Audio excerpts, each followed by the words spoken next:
네, 안녕하세요. 조경이 있는 체계정원 조경이 가드너. 신화 북토크의 이인식 카펜터입니다. 네, 자 우리 이번에는요 에피소드 3 달에 간 여자 황하 그리고 이카루스였죠. 거기서부터 시작해서 자 이번에는 그러면은 달에 가기 위한 부분에 대해서 우리 이인식 카펜터님이 또 이야기를 끌어주실 겁니다. 자 달에 가기 위해서는 첫 번째 우주 엘리베이터가 필요하는데 우주 엘리베이터를 만들려면 가장 중요한 나노 기술이 이거 아까 전에 배웠는데 스피노프였나요? 그 우주를 위해서 스피노프 기술로 인해서 나노 기술이 나온 것 같네요. 보니까 그 스피노프라는 건요, 네. SPINOFF에서 그냥 보통 명사인데요. 네. 어떤 큰 기술을 개발할 때 파생되는 파생. 기술을 스피노프라고 합니다. 그러니까 파생 기술, 네. 그렇게 쉽게 생각, 영어로 하면 그냥 어렵게 느껴지는데 네. 그냥 파생 기술이도 하고 쓰십시오. 네. 저는 그걸 영어를 안 쓰려고 애를 쓰는데요. 그냥 파생 기술. 파생 기술. 네. 그래서 이 파생 기술 중에 우리 여러 가지가 있지만 그 중에서 나노 기술에 대해서 우리 이인식 카펜터님이 이야기를 해주실 겁니다. 자, 우리 한번 얘기 한번 들어가 보도록 할까요? 자, 우주 엘리베이터를 꿈꾸다. 네. 그러니까 엘리베이터를 타고 위로 올라가잖아요. 우리가. 네. 근데 땅에서 우주까지 갈 수 있다.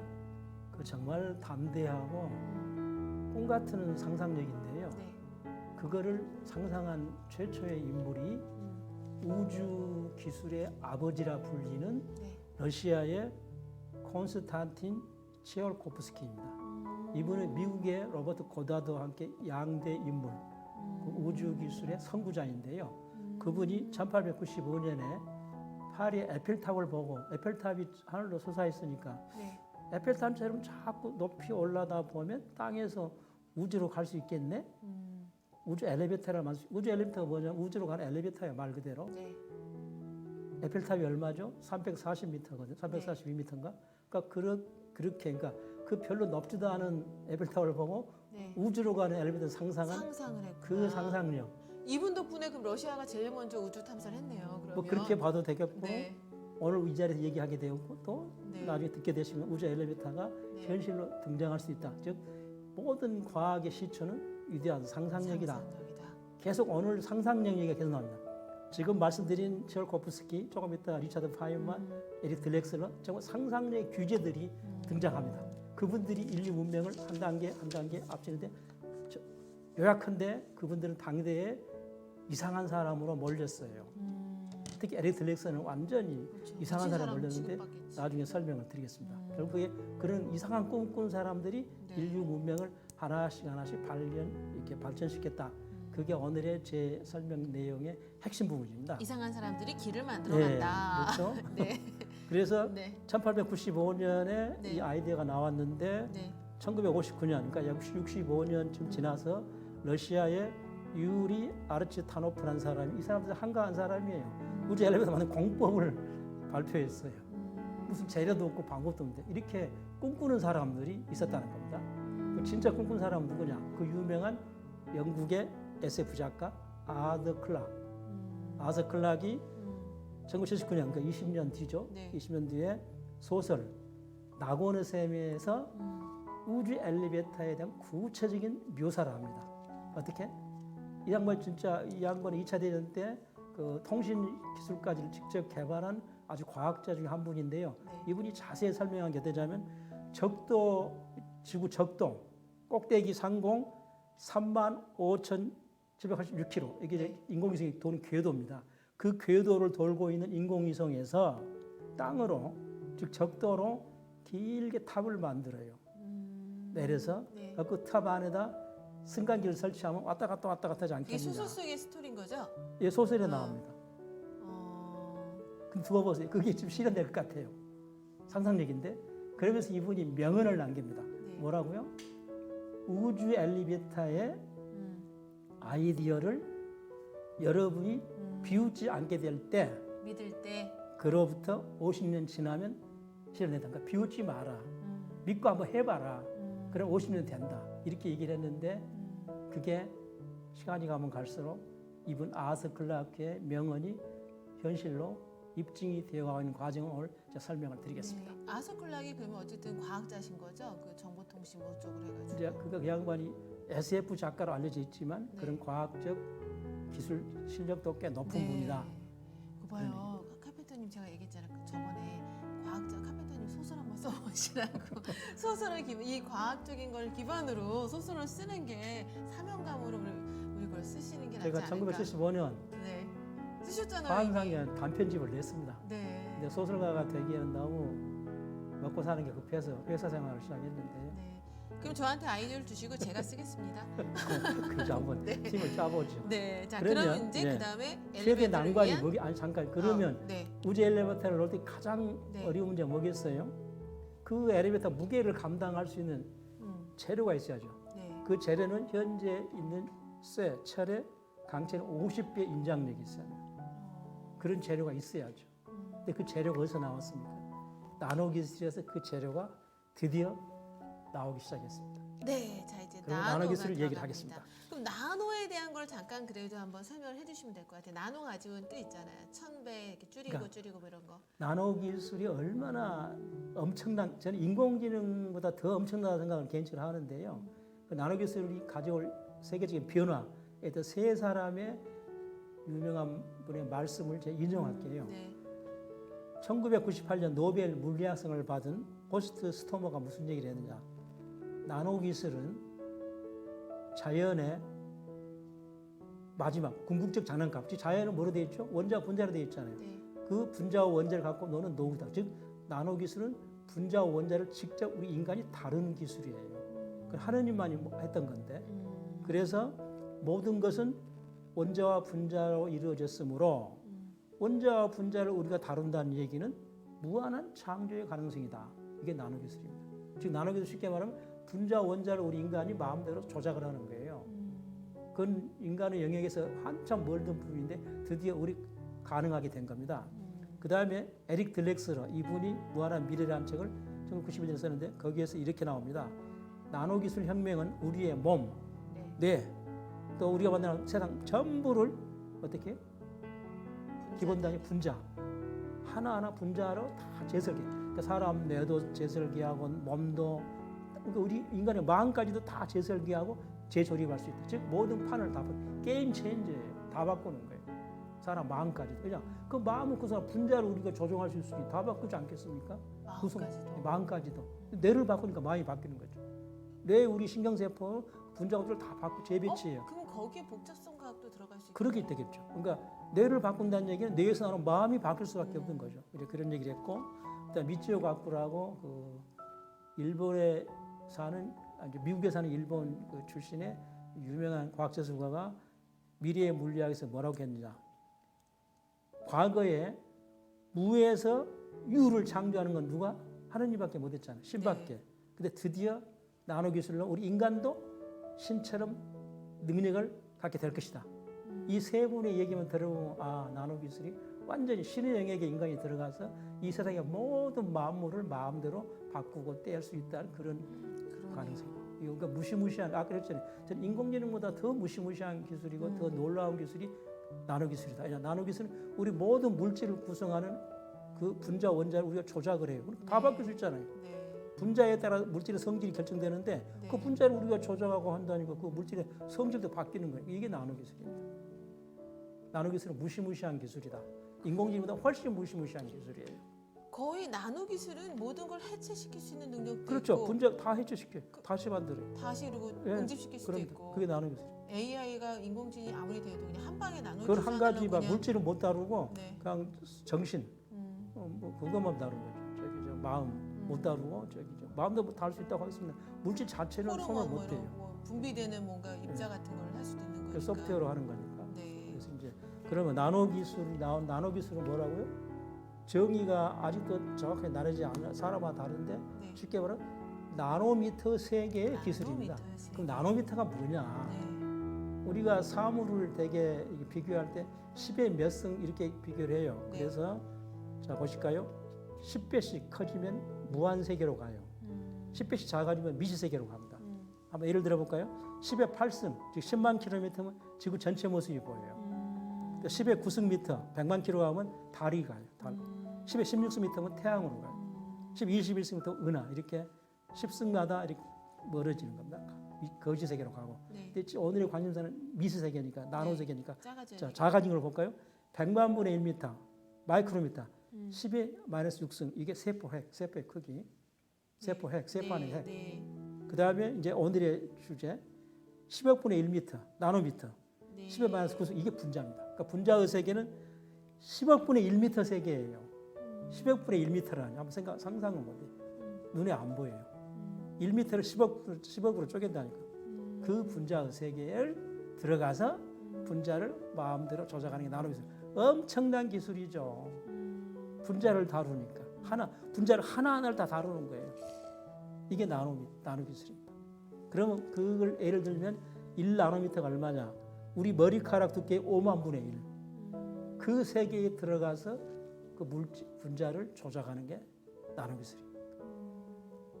아시겠습니까? 엄청난 겁니다. 그런 정말 극초미세의 세계에 들어가서 그 분자 원자를 우리가 하나씩 따로따로 하나씩 다 조립하고 재배치하니까 그래서 그게 또 작동할 수 있게끔 한다면 와 어마무시한 그 기술이 지금 나오고 있어요. 뭐 몸속에 들어가가지고 무슨 그게 이제 그 중에 하나. 그 의사가 들어가죠. 네. 로봇을 타고 네. 피 속을 돌아다니면서 그러니까 병균을 죽이죠. 그게 바로 나노미터 세계입니다.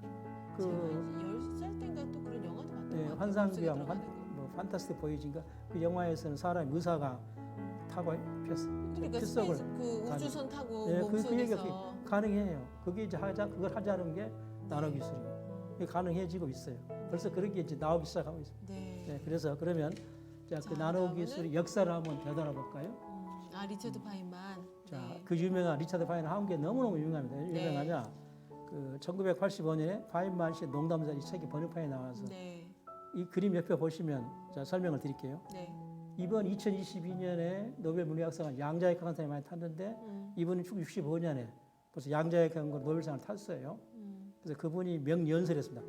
1959년 12월에 미국 물리학회에서 연설했는데 그 연설 제목이 너무너무 유명해요. 바닥에는 바닥이 뭐냐? 물질의 기본. 그러니까 분자, 원자, 밑바닥. 그 바닥이 그 뜻입니다. 분자, 원자의 세계 정말 눈에 안 보이는 미시 세계지만 거기에도 풍부한 공간이 있다. 무슨 얘기? 그때 집도 짓고 부터. 이게 정말 흥미로운 설명이에요. 분자, 원자의 그 미시 정말 눈에 안 보이는 그런 세계 안에도 공간이 있다. 그리고 어떻게 그 공간에서 활동할 수 있다. 뭐 일을 할 수 있다는 뜻이에요. 그 명연설을 남겼습니다. 그 옆에 보십시오. 그림에. 그 바닥에는 많은 여지가 있다고 했잖아요. 그러니까 네. 옆에서 농담도 잘하시네요. 뭐 과학자들이 뭐 저기 웃기잖아요. 그런데 그게 그럼 어떤 기술을 얘기하는 이분이 정말 놀라워요. 59년이면 60년 전인데 어떻게 이런 일을 할 수 있을까 뭐라겠냐고. 브리타니카 백과사전 그 두꺼운 백과사 24권 모든 거를 이 그림 밑에 그 손가락에 핀인데 핀머리 네. 조그만 핀 머리에 다 집어넣을 수 있어요. 핀이 조그맣잖아요. 핀 머리 그 머리에다가 브리타니카 백과사 24개를 집어넣어요. 와 무시무시하잖아요. 그 모든 그 기억 용량을 다 그다 집어넣는 거예요. 넣었어요? 넣을 수 있는 게 나노 기술이에요. 듣는 거 근데 아니죠? 되고 있어요. 더 재밌는 게 나중에 그림편이 합니다. 더 들어보세요. 네. 일단 컴퓨터가 세포 크기, 세포만 해요. 컴퓨터가. 네. 그런 컴퓨터가 나와요. 나노 기술로, 나노 컴퓨터가. 그리고 아까 머리에다 심겠네. 머리에다 심으면 외울 필요도 없이 그냥 바로 드르륵 하는 거 그러니까 나오겠네요. 정말 아까 그랬잖아요. 인공지능은 저리 가라요. 나노 기술 네. 발달되면 진짜 게임 체인저 세상이 확 바뀐다니까요. 네. 무서워요. 난 근데 그 사람들이 나노 기술을 이렇게 잘 모르던데 그다음에 이제 아까 얘기했잖아요. 영화 속에 혈관 피 속을 돌아다니는 기계 의사를 만들어. 아까 얘기했죠. 의사가 로봇을 타고 네. 그런 게 나노 기술입니다. 그러니까 즉 다시 설명 나노 기술은 뭐냐? 물질을 구성하는 기본 단위 원자나 분자를 재배치해요. 네. 그러니까 물질의 성격이 바뀌어 버리죠. 새로운 물질을 만들 수 있는 기술이 나노 기술이다. 그 대표적인 게 세포 크기의 컴퓨터가 나오고 피 속을 돌아다니는 로봇 의사가 나오고 그런 세계가 된다는 근데 겁니다. 그 나노 기술이 항상 뭐 음과 양이 있는 것처럼 그게 뭐 무기로 쓰이면 화학 무기 이런 걸 쓰면 또 어마무시하게 하는 그건 위험하겠네요. 오늘 제가 자료를 준비하는데 벌써 그 정말 요리 가드나 날카로워요. 이런 얘기를 했어요. 미국의 빌 조이라는 사람이 네. 우리는 네. 왜 필요 없는 존재가 될 것인가라는 논문에서 하고 바로 그 얘기. 나노기술이 발달하면 인간이 필요가 없게 돼. 그런 논문이 이미 나왔습니다. 그래서 온 세계를 뒤집어 놨어요. 가끔 전 그런 그 생각을 얘기를 해요. 정확한 지적이에요. 요즘에 너무 발달되고 항상 얘기하잖아요. 그럼으로 인해서 오히려 더 안 좋게 될 것이다. 터미네이터 영화가 로봇이 우리 맞습니다. 인간에게 지배당하는 것처럼. 근데 알면서도 왜 우리 그럼 차라리 여기서 그냥 지구가 얼마나 지구만 있어도 우리 행복한데 그냥 과학자들 이 상태에서 그냥 멈춤하면 안 될까? 이런 생각도 들어요. 달리는 그러니까 기차, 네. 자전거를 타고 가다가 서면 넘어지잖아요. 네. 인간의 모든 문명 문화는 가다 멈추면 종말이 오니까 종말이 두려워서라도 근데 계속 달리는 거예요. 결과적으로는 더 종말을 향해서도 달려가고 이게 있는데. 이제 부정적 요인을 네. 이제 윤리라는 걸 해서 네. 방지하는 그 마이클 크라이튼 그 주라기원의 유명한 소설가가 쓴 소설 먹이. 먹이가 뭐가 먹인 줄 아세요? 사람이 나노 기술의 먹이가 돼요. 그런 소설 때 나와 있어요. 그러니까 그런 걸 이미 다 미리서 알고 이제 그런 논쟁을 해서 사회적인 장치를 만들어서 그런 기술로 나가지 않게끔 막아줘야겠죠. 그러니까요. 그게 가장 중요하고 그 분야가 오히려 과학적인 분야가 발달되는 것도 중요하긴 한데 이거를 어떻게 핸들링할 수 있는지 쓸 수 있는지 윤리적인 부분을 더 이거를 우리가 공부해야 되는 분야가 더 나와야 그래서 되지 내가 않을까. 아주 괴팍한 사람 소문난 게 그 얘기 꼭 그런 강의를 하면 네. 꼭 손들고 그 얘기를 해요. 고등학생들이. 네. 근데 한마디 해요. 여러분 걱정하지 마세요. 우리는 그런 기술도 없고 이런 기술 미국 사람이 가지고 있습니다. 미국 사람들이 고민하지 우리 고민할 거 아니다. 우리는 그런 기술이 없잖아요. 근데 그러니까 왜 지배당하잖아요. 빨리 미국 미국한테. 기술을 쫓아갑시다 그 얘기를 해요. 그러니까 미리서 고민하지 말고 네. 그 고민을 미국 사람들이 해라. 기술 가진 사람들이. 그러니까 우리는 그래 학생들한테 공부하시고 빨리 기술을 갖자. 그 다음에 고민하자. 근데 미리서 고민해요. 네. 그럼 우리는 뭐야? 미국 사람들은 기술 가지고도 고민 안 하는데 우리 기술도 없어. 미리서 고민하면 우리만 서울에 두고 우선은 우리도 갖고 있어야지 핸들링할 그러니까 수 있는 그걸 힘이 먼저 생기는 하자. 거니까. 그걸 먼저 하자 그러면 학생들이 막 선생님 싫어요 그래. 공부해서 빨리 우리도 그 미국 수준으로 간 다음에 그 고민하자. 그 부자가 하는 고민이다. 우리 가난하다. 네. 가난한 사람이 미리서 돈 생긴 다음을 미리 걱정하면 돈도 안 들어온다 그 얘기를 해요. 내 말 일리가 있잖아요. 맞아요. 급해요. 갈 길이 급해요. 같은 동등한 위치가 돼 있는 그렇죠. 상태에서 그럴 때 해야죠. 그래야지 내 발언권도 맞습니다. 생기는 거고 네, 그런 어떤 거죠. 정책을 만들 수 있는 힘이 그렇습니다. 생기는 그 거지. 얘기죠. 예. 네. 자, 그러면 이제, 나노 기술이 그러면 어떻게 발전할까요? 역사를 감추려 보겠습니다. 네. 그 나노 물질, 그러니까 나노 아직 아니죠? 네. 분자 크기로 쌓인 나노 물질이 드디어 발견됐어요. 그래서 나노 기술이 발전한 건데 그 탄소 분자 결정체가 뭐 있죠? 아시는 게 흑연하고 다이아몬드 있죠. 또 세 번째로 버키볼이 나타났어요. 버키볼 이상하죠 이름이. 네. 연상되는 사람 없어요? 버민스터 풀러. 그 유명한 미스터 도움요. 플로렌? 운동장 도움처럼 생긴 그 네. 설계한 사람이 버민스터 풀러예요. 그 도움처럼 생겼어요. 그 사람 이름을 따서 네. 버민스터 풀러렌. 약자로 버키볼 풀러렌. 근데 옆에 그림에 보시다시피 네. 쭈꾸미처럼 네. 도움처럼. 네. 이게 탄소가 이제 결정체가 된 건데요. 이걸 발견해 가지고 드디어 나노 물질이 있다. 그러니까 나노 크기의 물질이 있다는 거예요. 아까는 분자 수준 얘기했는데 그래서 이게 이제 발견되면서 드디어 나노 기술이 궤도에 올라가는데 이걸 발견한 리차드 스몰리 과학자 3명이 보세요. 이거 참 신기하죠. 85년에 이걸 발견했는데 11년 만에 노벨상을 받았어요. 얼마나 획기적입니까? 이게 빨리 노벨상을 안 줘요. 그러네요. 그래서 이제 11년이면 엄청 긴 스몰리가 아깝게 일찍 죽었어요. 오래 못 살고 그냥 요절했는데 어쨌든 그래서 이제 이 버키볼이 발견돼서 정말로 쓰임새가 많다 이겁니다. 좀 어렵지만 뭐 조전도체니 다이아몬드, 태양 이렇게 해서 이제 버키볼이 발견된 1985년부터 드디어 나노 기술이 진짜 과학 기술자들의 관심사, 연구 대상으로 떠오르기 시작했습니다. 그러니까 얼마 안 됐어요. 그게 50년도 안 됐습니다. 그리고 이제 괴짜가 등장합니다. 네. 모든 과학 기술의 초기에는 네. 괴짜, 그렇죠. 조금 표현이 이상 또라이들이 등장해요. 저는 그래요. 그들이 세상을 만들죠. 인류 역사는 또라이들의 역사예요. 맞아요. 또라이 없으면 인류 역사 절대 발전 못했습니다. 안 간 길을 가야 되니까. 예, 그런 사람 중 하나가 에릭 딜렉스입니다. 제가 정말 좋아하는 사람입니다. 그래서 에릭 딜렉서가 그 책에 적어 있는 아까 네. 나노기술 아버지 아까 말씀드렸죠 누구라고요? 리처드 파인만이죠. 파인만. 네. 그리고 그 나노기술을 이론으로 체계화시킨 사람이 바로 에릭 딜렉슬러고 1986년에 창조의 엔진 책을 냈고 91년에 무한한 미래를 냈는데 그 창조의 엔진을 제가 지금 그 책을 가져가는 쪽이 이제 제 가방 속에 있는데 여기서 정말 놀라운 아이디어를 냅니다. 그 당시 지금도 좀 그런데 그 당시 좀 엄청난 아이디어 뭐냐 분자 기술입니다. 모레큘라 테크놀로지 딱 떠오르지 않습니까? 분자 기술 뭐겠어요? 물질은 기본적으로 원자나 분자를 조작하는 기술. 그러니까 원자나 분자 하나하나를 다 조작해요. 그런 기술. 그래서 필요한 위치에 갖다 놔요.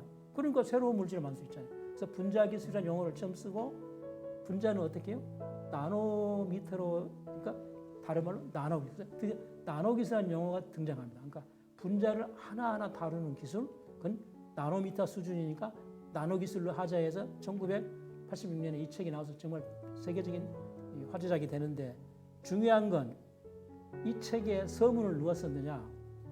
인공지능의 세계 챔피언이 누구죠? 마빈 민스키입니다.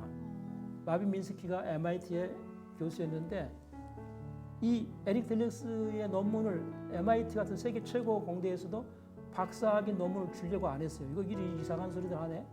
그래서 에릭 딜렉스 박사학위를 안 주려고 했어요. 그 MIT에서도 얼마나 이 생각이 기발하고 정말 비과학적으로 느껴졌겠습니까? 그런데 마빈 민스키가 내가 보증을 쓰마.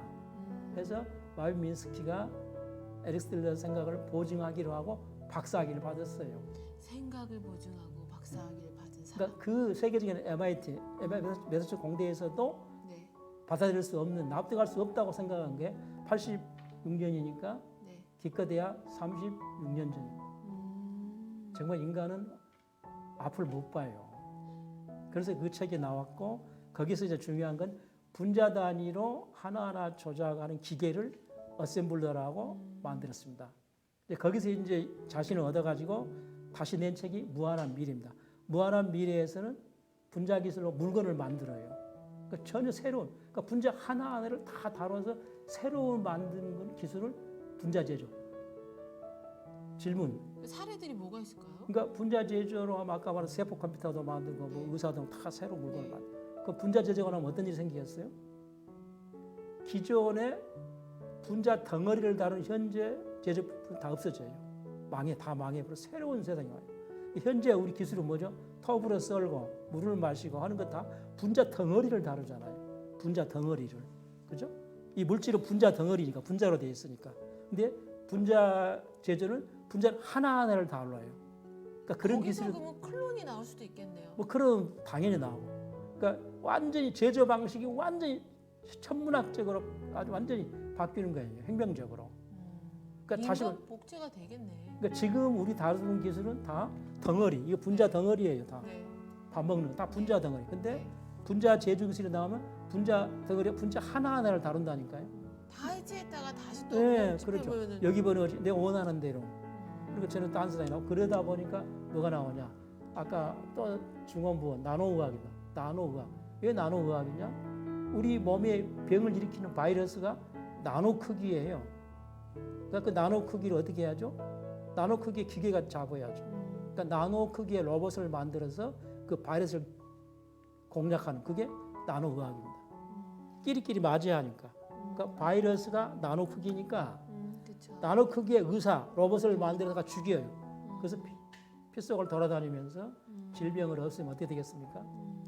병든 세포 다 고치고 암 다 고쳐서 우리 인간이 무한하게 장수하는 그런 세상이 온다는 게 이 나노기술의 꿈입니다. 좋은 대로만 쓰이길 바랄 뿐입니다. 그러니까 아까 나쁜 대로 쓰는 게 뭐라겠죠? 뭐지? 화학용품, 화학 그 군사 뭐냐면 충분히 할 수 있죠. 나노 로봇이 자기 증식해서 만약에 집 앞에 쓰레기통에다 나노 로봇을 보내면 다 쓰레기를 잡아 먹어요. 집 깨끗해지겠죠? 네.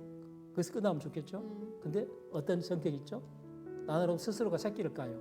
지구를 덮어버려요. 그게 그 아까 말한 먹이 소설에 나와요. 그리고 뭐 진짜 나노 그 약간의 그 나쁜 그거를 공기 중에 탁 터트려 가지고 몸속에 코 속에 하나 싹 들어갔는데 정말 대단해요. 정말 그대로 나와요. 그냥 책에. 알아서 그냥 아까 나온다는 삐투하고 죽고 하게끔 만들게 하죠. 온집이 그래서 그래요. 이제 그런 걱정이에요. 네. 그러니까 뭐 하냐면 그러면 스스로 자살하게 하라고 삐뚤하게 죽게는 그거 어떻게 그렇게 아세요? 그러니까 그러면 그 아니, 날날 상상력. 오버에 자살하는 프로그램을 넣어줘라. 네. 임무를 끝내고 몇 시간 뒤에 죽어. 네.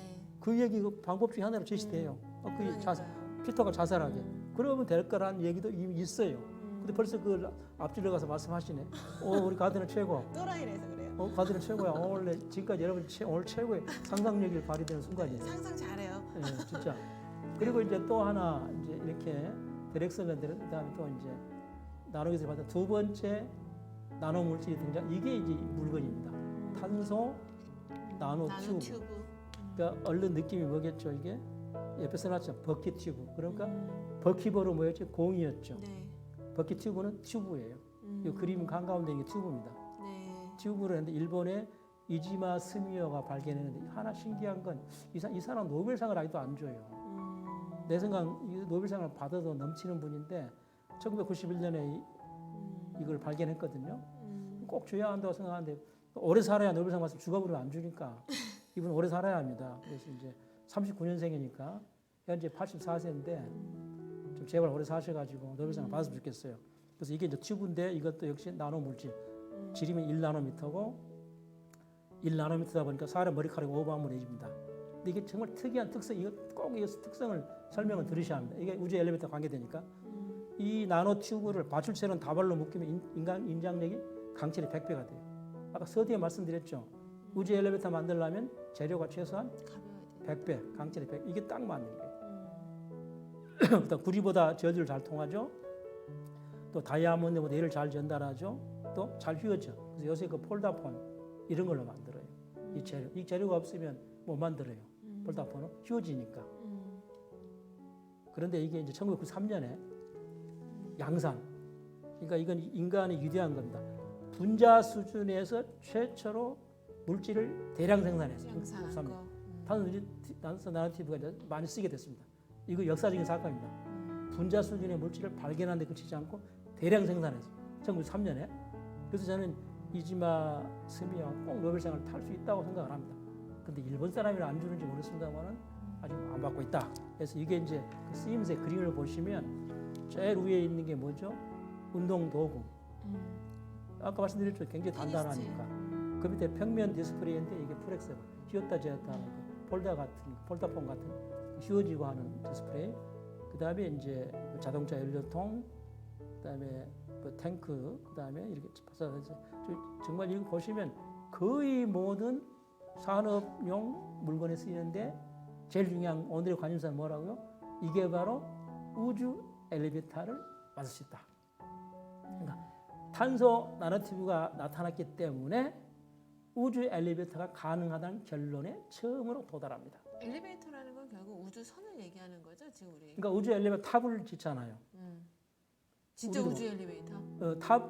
탑에서 우주 엘리베이터가 왔다 갔다 하는 거잖아요. 네. 이거 탑을 세울 수 있을 때 탑을 견디는 재료가 없다는 거예요. 우주 엘리베이터 자체가 아니라 엘리베이터에서 쭉 왔다 갔다 하면 되는데 네. 탑을 세워야죠. 네. 그러니까 적도에서 인공위성까지 그 탑을 세워야 그 안에서 이제 엘리베이터 왔다 갔다 하겠죠. 우리 똑같이 엘리베이터하고. 네. 근데 그 탑을 세울 때 그 탑을 견디는 재료 그거 무겁잖아요. 엄청 저 지구 상공까지 가는. 근데 그 탑을 세울 때 재료는 버텨줘야 할 때 버틸 수 있는 게 탄소 나노튜브다. 탑만 세우면 그 안에 엘리베이터가 그냥 만들 수 있죠. 똑같은 원리니까 그 얘기입니다. 그 탑을 만들 수 있는 재료. 네. 그게 이제 탄소 나노튜브가. 그래서 그러니까 제가 우리 엘리베이터 설명하면 이렇게 어려운 거 설명 안 됐으면 이렇게 설명해야 우리 엘리베이터 결론이 나오니까 그렇습니다. 네, 그래서 이제 나노 기술 시대가 열린다라고 이제 이거는 들어가고 있어요. 우리나라도 관련되는데요. 네. 이렇게 나노 기술의 가능성이 높아지니까 네, 온 나라가 네. 나노 기술 육성에 나섰습니다. 지금 인공지능 지금보다 훨씬 더 강력하게 나왔는데 그 유명한 클린턴 연설을 소개하겠습니다. 여기 이제 클린턴 그림이 이 그림이 클린턴입니다. 얼굴이 클린턴인데 2000년 그러니까 벌써 22년 전이네요. 그 사람이 뭐라고 했습니까? 미국 의회 도서관에 있는 정보 모든 정보 엄청나잖아요. 상상도 못하겠어요. 미국 네. 의회에 있는 정보 그거를 커피 마실 때 각설탕 한 개에 다 넣을 수 있어요. 파이만이 뭐라겠습니까? 브리타니카 핀. 백과사전 핀에 넣었다 똑같은 생각이에요. 그러니까 그 엄청난 재료를 요만한 각설탕에 다 넣을 수 있는 게 바로 뭐라고요? 나노 기술이에요. 대통령이 하신 말씀이니까 믿어야죠. 미국 대통령이 네. 이런 표현을 그 다음에 그해 12월에 우리나라 질세라 김대중 대통령이 그런 말했습니다. 네. 정보기술, 생명공학기술에 못지않은 기술이 나노기술이다라고 얘기를 했습니다. 나한테 빌 클린턴의 비유는 엄청나요. 이 그림도 제가 미국 의회도서관이 있죠. 그 옆에 이제 클린턴 얼굴 나오죠. 그거를 요 설탕, 요 커피 맛이 설탕 하나 있잖아요. 그 설탕에 다 집어넣어요. 요 식탁에 설탕 그림 있잖아요. 각설탕에. 이게 나노기술이다. 그다음 우리가 융합이라는 용어를 많이 쓰죠. 여기 등장하는데요. 네. 융합. 여러분들한테 융합의 시초가 뭔지 아십니까? 요즘 다 섞는 그게 아니에요. 네 가지 기술. N, B, I, C. N, 나노기술. 바이오 기술, 생명공학 기술. IT. I, 정보기술. C, 인지과학. C. 이 네 가지 기술이 섞이는 게 융합입니다. 그거를 2001년 12월에 미국에서 처음 사용했어요. 네. 그래서 나노기술, 생명공학기술, 정보기술, 인지과학 좀 뇌과학이죠. 그 네 가지 기술이 서로가 뒤엉켜서 새로운 세상을 보는 게 융합입니다. 근데 지금은 그 개념을 다 잊어버리고 막 되는 대로 쓰는데 원래 융합은 여기서 나왔어요. 제가 이걸 가지고 책을 쓴 게 지식의 대융합인데 그때 처음으로 미국에서 컨버전스라는 용어를 썼습니다. 근데 지금 막 지 마음대로 좀 마음에 안 들어요. 항상 원리 원칙에 충실해야 하는데 컨버전트 테크놀로지 이게 융합 기술입니다. 자, 이제 그러면은 나노기술. 또 세 번째입니다. 나노 물질이 뭐 나왔죠? 처음에 버키볼 나왔죠. 처음에 나노튜브. 그다음 단서 나노튜브. 그다음 세 번째 그래핀. 그래핀. 이걸 설명하는 건 이것도 우주 엘리베이터와 관계되기 때문에 설명합니다. 네. 그러면 그래핀은 여 그림 보시면 위에 네. 그 점처럼 생겼어요. 네. 평면이에요. 평면 입체가 아니라 벌집 네. 모양 같이 네. 2차원인데 이게 두께가 0.35밖에 안 되고 또 이건 역시 강도가 강철의 100배. 그러니까 우주 엘리베이터 필요한 딱 100배 되잖아요. 그죠? 전기 통하는 힘은 구리보다 100배. 또 이건 역시 시간을 접해서 오늘날 대부분의 그 폴더폰이 재료가 돼 그래핀을 사용합니다. 그 접는 모니터. 야, 이걸로 갑옷 만들어지게 방탄복 이런 거. 맞습니다. 그래서 이거를 또 그러니까 아까 그 버키볼도 발견하자 10년 만에 노벨상 이것도 노벨상을 빨리 줬어요. 네. 2004년에 이거를 영국에서 스승과 제자 안드레 가임과 노벨상 나이 차이가 많이 나잖아요. 제자거든요. 둘이 이걸 발견했는데 이제 6년 만에 네. 노벨상을 줬어요. 이게 얼마나 획기적인 발견이냐. 정말 획기적인 발견. 6년 만에 노벨상을 줘버렸어요. 그 그래핀입니다. 근데 이제 그래핀 분야에서 2010년에 우리가 온 신문이 아쉬웠던 게 뭐죠? 우리나라 김필리 박사가 노벨상을 못 받았어요. 그러니까 김필리 박사가 이 두 사람과 같이 발견에는 참여 안 했어도 네. 그래핀의 그 특성을 세계 최초로 연구했거든요. 그래서 우리는 같이 받을 줄 알았어요. 탈락해 버렸습니다. 참 왜 아쉬워요. 그랬을까요? 아마도 이런 생각하면 김필리 박사한테 미안한데 항상 세상에 중요한 처음 오리지널을 여기서 중요히 생각. 처음 시작. 우리나라는 그런 거 무시하는데 처음 한 사람의 가치 그걸 되게 인정합니다. 훌륭한 것 같은데요. 그러니까 이 양반은 처음에 참여 안 했다고 해서 아마도 빼버린 것 같아요. 좀 그런 게 아쉬워. 그래서 우리도 그 처음을 높이 평가하는 세상에 왔으면 좋겠다. 왜 그 말씀드리자면 제가 한국에서 처음 쓴 글이 많은데 후배들이 인용을 안 해요. 인공지능, 뭐 나노기술, 또 메타버스 다 저 국내 최초 소개한 글인데 그분들의 논문에 전혀 소개 안 돼서 그래서 좀 처음을 좀 존중하자 그런 말씀을 드리고 싶습니다. 아쉬워요. 네.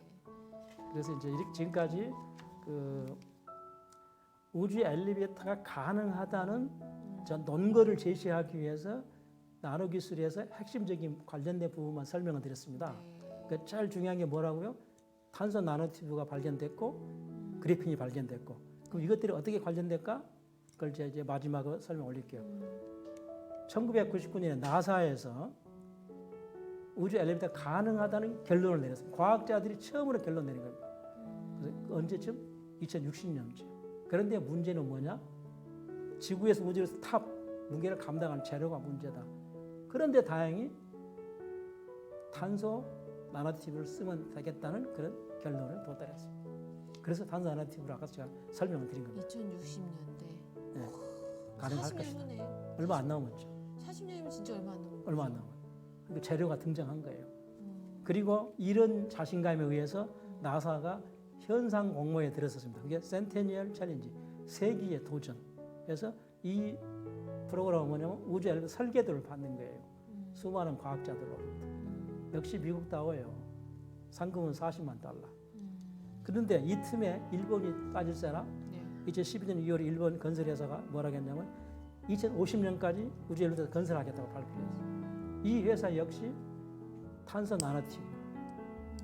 그러니까 제가 탄소 나노튜브를 왜 구태여 버킷을 다 머리 아픈 거 설명드린 거 이유를 아실 거예요. 아, 그 물건이 있어서 그랬구나. 그때 우주 엘리베이터 가능하는구나. 근데 거기 한 걸음 더 나아가서 2019년 5월에 국제우주항공학회에서 보고서, 어떤 보고서냐? 우주 엘리베이터 시대로 가는 길이라는 보고서는 이 보고서에서도 그러니까 국제적으로 모든 이제 우주항공학회 전부 다 거의 합의를 본 게 우주 엘리베이터 만들 수 있다라고 합의를 봤어요. 이제 우주 엘리베이터 불가능한 과학자는 그걸 찾아볼 수가 없어요. 근데 이 보고 특이한 것은 여기서는 뭐라고요? 그래핀으로 가능하다고 했어요. 그래서 제가 그래핀하고 설명을 드린 겁니다. 그러니까 탄소 나노튜브건 그래핀이건 이 두 가지 재료가 우주 엘리베이터 탑을 만들 때 탑을 겨는 케이블을 만드는 재료가 이미 우리 손에 들어와 있어요. 그럼 어떻게 되겠어요? 이미 재료 있고 설계도 그려서 건설하면 돼요. 시간이 걸리겠죠. 그래서 그게 2050년, 60년. 그때까지 저는 세상에 살아있지 않겠어 못 보겠습니다만 아마 여러분의 대부분은 그때 살아 계셔가지고 우주 엘리베이터가 하늘로 왔다 갔다 하는 걸 구경하시고 또는 돈 있으시면 그 승선해서 직접 우주여행을 할 수 있다고 저는 장담할 수 있습니다. 여러분 꼭 그런 날이 오길 바랍니다. 이제는 우주선을 타고 우주에 갈 필요가 없어요. 우주 엘리베이터 타고 하늘로 날아가면 되겠습니다. 요거는 좀 더 한 단계 나가긴 했겠네요. 지금 우주선 지금 가는 것도 지금 이게 더 어려울 것 같은데요. 제가 생각했을 이게 더 때. 어려울 것 같다고요. 네. 근데 아까 말씀드렸죠. 모든 가능한 네. 게 인류의 역사였다. 그래서 제가 이제 개인적으로 나노 기술과 정말 운명적인 운명적 인연. 인연을 네. 좀 사적인 적에 대해 말씀드릴게요. 아 그래요? 더 재밌을 것 같은데요. 30년 전에 제가 오늘 과학 칼럼니스트 활동할 때 처음으로 제 이름이 들어간 칼럼을 월간선에 발표했어요. 네. 1992년 4월이니까 30년 전. 한 권으로 읽는 나노 기술의 모든 것. 이제 그건 책이고요. 그래서 이거 지금 쓰신 거잖아요, 예. 진짜. 1992년 4월에 월간선의 칼럼, 이인식 과학 칼럼 쓸 때 고민했어요. 내 인생에 세상에 태어나서 처음으로 내 이름이 들은 칼럼을 뭘로 쓸까 하다가 결국 이렇게 나노 기술의 충격을 썼습니다. 이게 첫 주제가. 제 세상에 태어나서 제 이름 들은 칼럼. 그냥 이인식 이름이 들어간 칼럼이니까 얼마나 책임감이 무서웠겠어요. 특히 그때는 인터넷이 없더라. 일관되는 최고 잡지였거든요. 그렇죠. 거기에 기회를 주셔가지고 조갑 선생이 기회를 주셔가지고 저 나이가 동갑인데 그래서 제 1호가 정말 중요해서 그때 쓸 글이 나누기서 충격을 썼어요. 칼럼은 어쨌든 그 시대 때 그때 제일 가장 이슈화된 키워드를 쓰잖아요. 이때가 나노라는 말이 막 없었어요. 없기 저는 없었어요. 과학자들 영감을 불어넣기 위해서 앞서가는 거예요. 저는 항상 앞서가는 걸 쓰거든요. 그리고 이제 2002년 3월에 네. 나누기서 미를 바꾼다는 책. 이 책은 아까 말씀 파인만, 네. 드레스글도 다 넣고 국내에 뭐 신성철 박사, 또 현대관 박사 유명한 해서 국내외 유명한 나노기술 전문가 글을 모아가지고 썼고 아까 말씀드린 왜 우리는 미래 필요한 존재가 될까의 빌 조의 글도 제가 뒤에 실어놨습니다. 부정적인 얘기 하셨잖아요. 다 발표했어요. 그리고 2009년 그 옆에 있는 그림인데 네. 그 고등학교 국어교과서에 제 글이 실렸고 2015년에 조선일보에서 선정됐고 중요한 건 일본의 네. 산업기술 종합연구소에서 나오는 난 전문지 펜이라는 잡지에 제가 6개월 동안 일본어로 나는 칼럼을 연재했습니다. 정말 개인적으로 영광스럽게 생각합니다. 그 세계적인 기술 선진국의 최고 잡지에 최고 기술 나노 기술을 제가 소개했다니까요. 그래서 제가 일본어도 직접 쓰셨어요? 번역해 해준 사람 따로 있고. 그래서 하여튼 일본어로 나와가지고 네. 글이 실렸습니다. 상의해가지고. 2011년도에. 예, 이제 그리고 그의 장조 엔진 아까 말씀드렸죠. 1986년에 나온 책인데 2011년이면 어떻게 되죠? 26년 만에 국내 번역판에 나오도록 해서 제가 해드렸어요. 이렇게 저는 개인적으로 나노 기술에 대해 굉장히 애정을 가지고 있다. 그래서 우주 엘리베이터가 빨리 되기를 바라는데 저는 그때까지 살아야 어렵지 않겠냐 그런 말씀을 드리겠습니다. 고맙습니다. 네. 아유, 우리 참고로 우리 이인식 카펜터님을 제가 또 한번 조금 더 곁들여서 자랑을 하자면요. 뭐 여기 있는 것도 있지만 뭐 칼럼니스트 우리나라의 과학 칼럼에서는 가장 1호시기도 하시고 그리고 교과서도 한 160편에 그쵸? 그 우리 칼럼이든 무슨 우리 이인식 대표님이 카펜터님이 말씀하신 그런 내용들이 교과서에 한 160편 정도의 영어 지문에도 실려 있고요. 어마무시한 고맙습니다. 훌륭하신 분입니다. 네, 그래서 우리가 나노기술 물론 엘리베이터라고 얘기하긴 했지만 이 나노기술이라는 게 원리적으로 이런 부분이구나라는 걸 우리가 알고 있어야 될 것 같고 그리고 뭐 정말로 저는 개인적으로 뭐 엘리베이터까지는 제가 못한다 생각을 안 한다 하더라도 이게 좀 의학적으로 좀 더 많이 쓰여서 물론 부정적으로 쓰이는 것들은 어쩔 수 없는 거고 그건 모르겠고 의학적으로 해서 정말 몸속에서 더 많은 부분에 있는 불치병들이나 이런 부분들이 좀 해결될 수 있는 그런 어떤 솔루션으로 이렇게 좀 쓰였으면 정말 좋겠다라는 또 바람이 되네요. 그거는 지금 많이 개발 중에 있는 것 같아요. 네, 그렇죠? 나노의학이 많이 발전했습니다. 네. 그래서 뭐 먹는 로봇 네. 약해서 안에서 해결되고 또 로봇도 삼키고 해서 네, 삼키면은 네. 어디 염증이 있으면 염증이 있는 곳을 이렇게 막 딱 찾아가서. 몸속을 다니다가 찾아가. 염증 있는 곳에만 가가지고 그걸 딱 몰친 놔준다고 맞아요. 하더라고요. 그 그런 정도까지는 네. 이게 개발이 됐다고 네, 지금 하더라고요. 많이 개발되고 있습니다. 그것도 그분의 한국이 최고입니다. 네. 그래서 참 나노 기술은 인공지능은 우리가 열심히 해도 개인적으로 10등 안에 들어가기 어렵다고 보는데 나노 기술은 5등 안에 들어갈 것 같아요. 그러니까요. 결국은 우리가 오늘에서 저는 딱 그 단어가 스노피프였나요? 스노피프? 네, 스노피프라고 해서 그 파생되는 기술이라고 아까 스피노프. 얘기했잖아요. 스피노프. 그런 것처럼 우리가 공부를 할 때 항상 목적이 없이 그냥 아무것도 없이 가는 걸로 하지만 뭐 하나에 대해서 관심을 가지면 거기에 대해 필요한 파생 지식들이 되게 많이 있구나라는 걸 저는 인식 카펜터님이랑 이거를 진행하면서 느낍니다. 그래서 이런 부분에 대해서 나만의 내가 다 잘할 수는 없지만 내가 잘하는 걸 선택해서 그러면서 또 같이 함께 상생하면서 윈윈할 수 있는 어떤 새로운 걸 만들 수 있는 이런 게 과학에서 보여요. 지금 좀 과학자분들과 같이 함께 있다 보니까. 네, 자 여기까지 우리 그래서 여기까지 해서 조경있는 책의 정원 시즌 2의 신화 북토크 이인식 카펜터와 함께하는 신화 북토크 에피소드 3 진행했습니다. 감사합니다. 저희 다음에 뭐죠? 우리 그러면 미리 에피소드 4인데요. 네, 그 신들의 화려한 변신. 변신. 인도 신화가 나오고요. 그럼 변신이면은 아바타가 나옵니다. 아바타. 그래서 메타버스. 제페토, 나와요. 메타버스. 또 제우스가 바람둥이가 변신해서 어떻게 여자들을 괴롭히는지 이 변신. 그러면 또 그 그래서- 메타버스의 1인자분들 또 모시는 예, 거잖아요. 그래서 메타버스 나오고 메타버스 하는 김에 디지털 전환도 나옵니다.